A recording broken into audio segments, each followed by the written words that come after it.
नमस्कार, मैं हूं मनोज वर्मा और आप देख रहे हैं अटेंशन। चुनाव में माइक्रो मैनेजमेंट का अमित शाह का मंत्र बीजेपी के हर चुनावी अभियान की धुरी बनता रहा है। एक बार फिर मध्य प्रदेश में बीजेपी शाह के इसी मंत्र के सहारे अपनी चुनावी नैया पार लगाना चाहती है। अमित शाह 30 जुलाई को इंदौर आ रहे हैं, जहां वो कार्यकर्ता सम्मेलन में हिस्सा लेंगे और हर एक बूथ को कैसे और मजबूत किया जाए इस पर भी चर्चा करेंगे। लेकिन कांग्रेस अपने बूथों को मजबूत करने के लिए किस रणनीति पर काम कर रही है, ये साफ नहीं है। ऐसे में सवाल उठ रहे हैं कि बीजेपी के बूथ कार्यकर्ताओं से कांग्रेस कैसे निपटेगी। सवाल तो यह भी है कि अमित शाह का बूथों पर ध्यान देने के पीछे क्या प्लान है। आज इन्हीं सवालों के इर्द गिर्द चर्चा करेंगे, लेकिन पहले ही रिपोर्ट देखिए।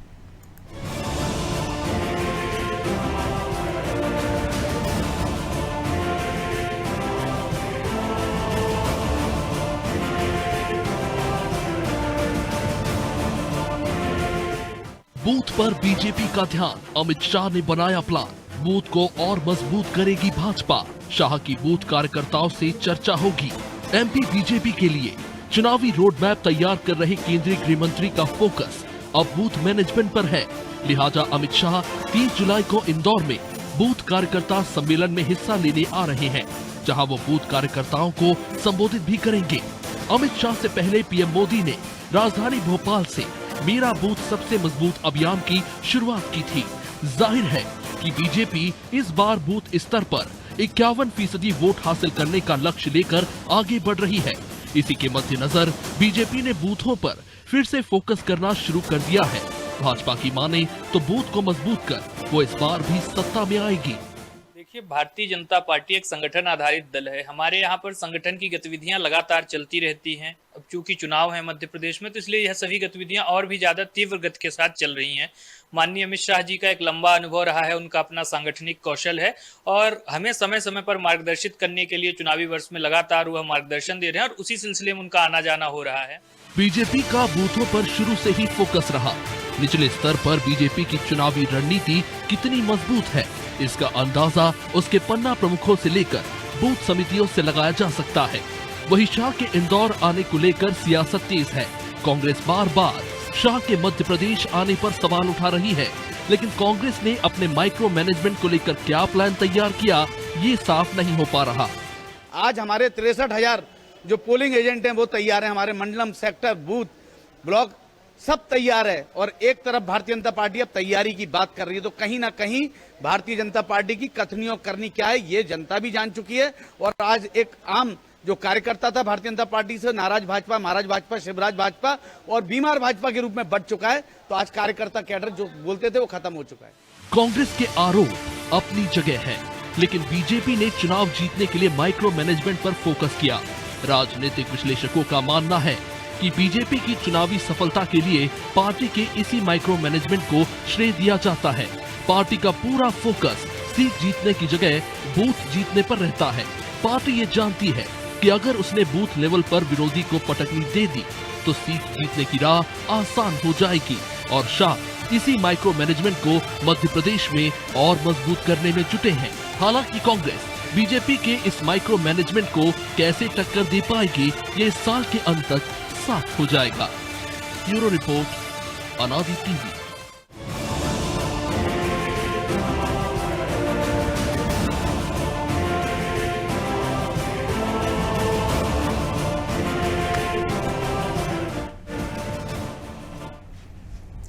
तो इसी मुद्दे पर चर्चा करने के लिए हमारे साथ जुड़ गए वरिष्ठ पत्रकार देवदत्त दुबे और हमारे सहयोगी ब्रजेश चौक से। तो दुबे जी, लगातार हम देख रहे हैं कि अमित शाह के मध्य प्रदेश के दौरे और अब इंदौर में बूथ कार्यकर्ताओं का सम्मेलन, तो मैसेज साहब है कि बीजेपी इसको कड़ी चुनौती के रूप में देख रही है। और चूंकि मध्य प्रदेश को माना जाता है कि बीजेपी के सबसे मजबूत गढ़ों में से एक है, लिहाजा 2018 की तरह कोई रिस्क बीजेपी लेना नहीं चाहती है। तो कांग्रेस और बीजेपी की क्या रणनीति आपको दिख रही है, केवल क्या बूथ या उसके आगे भी कुछ? देखिए मनोज जी, इस बार का जो चुनाव है मध्य प्रदेश के इतिहास में सबसे अभूतपूर्व चुनाव होने जा रहा है और कोई एक एंगल पे काम नहीं हो रहा है। बूथ मजबूत का आप देखें, डिजिटलाइजेशन कब से हो रहा है, बूथ का हर बूथ को मोबाइल नंबर और सब जानकारी एकत्रित की गई। कांग्रेस भी बूथ पे कर रही है, केवल बूथ से नहीं है। एक दिन में आप दो सर्वे टीम घूम रही है एक एक विधानसभा क्षेत्र में।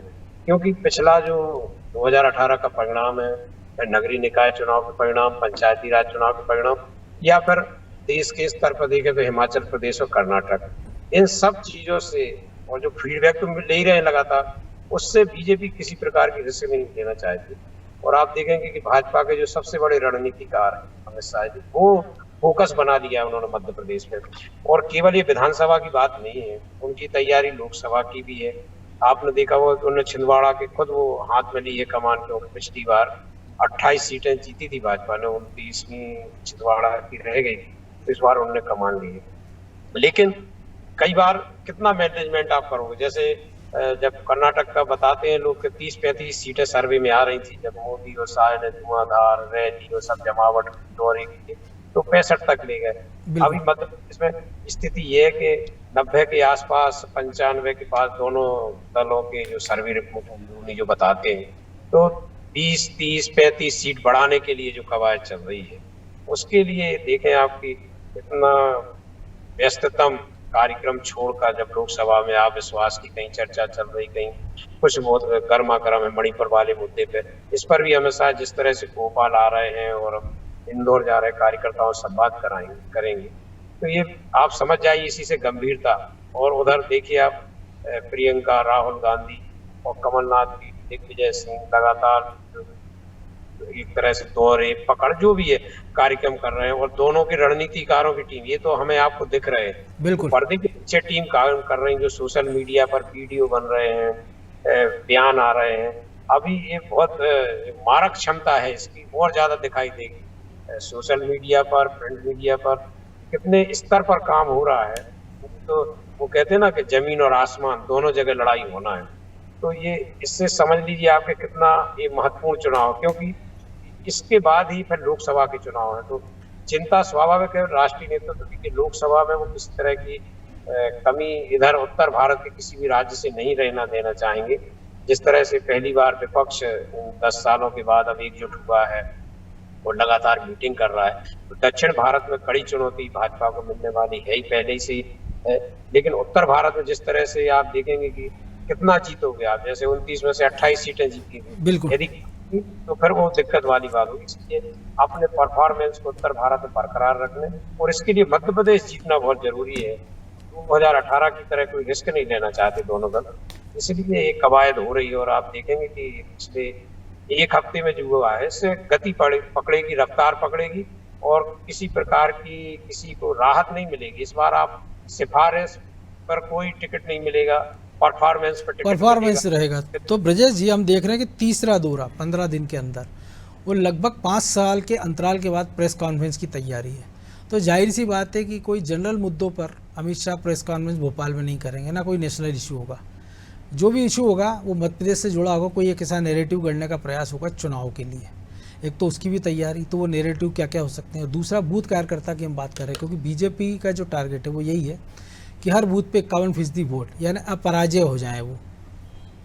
देखिए मनोज जी, अब तक जो सर्वे आ रहे हैं मध्य प्रदेश को लेकर, जो हम देख रहे हैं कि दुबे जी ने भी जिक्र किया कि 90-95 सीटों पर आकर बीजेपी ठिठक रही है, सत्ता में आते हुए दिख रही है कांग्रेस। वही एक कवायद है जिसको हमने देखा है कि यदि दुबे जी की बात माने तो किस तरह से 35 सीटें आ रही थी कर्नाटक में, और अमित शाह, नरेंद्र मोदी की जोड़ी ने जिस तरह धुआंधार प्रचार किया, तो वो उसको डबल कर गए एक तरह से। तो मध्य प्रदेश में तो 21 सीटों का झगड़ा है ना मनोज जी। यदि अमित शाह यहाँ डेरा डाल रहे हैं तो आप निश्चित तौर पर वो 21 सीटों में इजाफा करने की क्षमता रखते हैं, उनमें वो काबिलियत है, उनमें वो तो अभी की स्थिति, जब नए चेहरे होंगे, नए मुद्दे होंगे, नई लड़ाई होगी। तो आप देखिए कि वो लगातार दौरे कर रहे हैं, कमान अपने हाथ में ले लिए, और जिसमें वो माहिर माने जाते हैं बूथ मैनेजमेंट में, माइक्रो मैनेजमेंट में, उसकी पहली बैठक लेने जा रहे हैं। आप देखिए कि इंदौर में, मध्य प्रदेश में लगातार उन्होंने 4 घंटे बैठक की राजधानी भोपाल में बड़े नेताओं से। तो तस्वीर सामने है, रणनीति सामने है, बन चुकी है। और जो मध्य प्रदेश के संगठन ने जो त्रिदेव का एक कंसेप्ट लेकर आए थे, वो कंसेप्ट कितना काम किया, सड़क तक कैसे पहुंचा, जमीन पर क्या हकीकत है उसकी, वो भी सब मुझे लगता है कि अमित शाह की नज़रों में आ चुकी है। शायद वो इसीलिए ये देखना चाह रहे हैं कि और किस तरह से कमियां रह गई हैं, उनको दूर कर सकें। 4 महीने का समय, और यदि अमित शाह ने डेरा डाल लिया है मनोज जी, तो आप इसमें दो राय नहीं है, ना ही ये अतिशयोक्ति है कि हमने देखा है कि उस किस तरह से वो बदलाव कर देते हैं, वो अपने फेवर में किस तरह से परिणाम ला देते हैं। उत्तर जो हमने प्रदेश सबसे बड़ा उदाहरण, सबसे बिल्कुल। बड़ा उदाहरण है। इसके बाद हमने देखा कर्नाटक के परिणाम पहले से तय थे लगभग, लेकिन उन्होंने हार नहीं मानी। वहां के नतीजे देखिए आप, इससे पहले पश्चिम बंगाल चले जाइए, वहां उन्होंने हार नहीं मानी, आप नतीजे देखिए।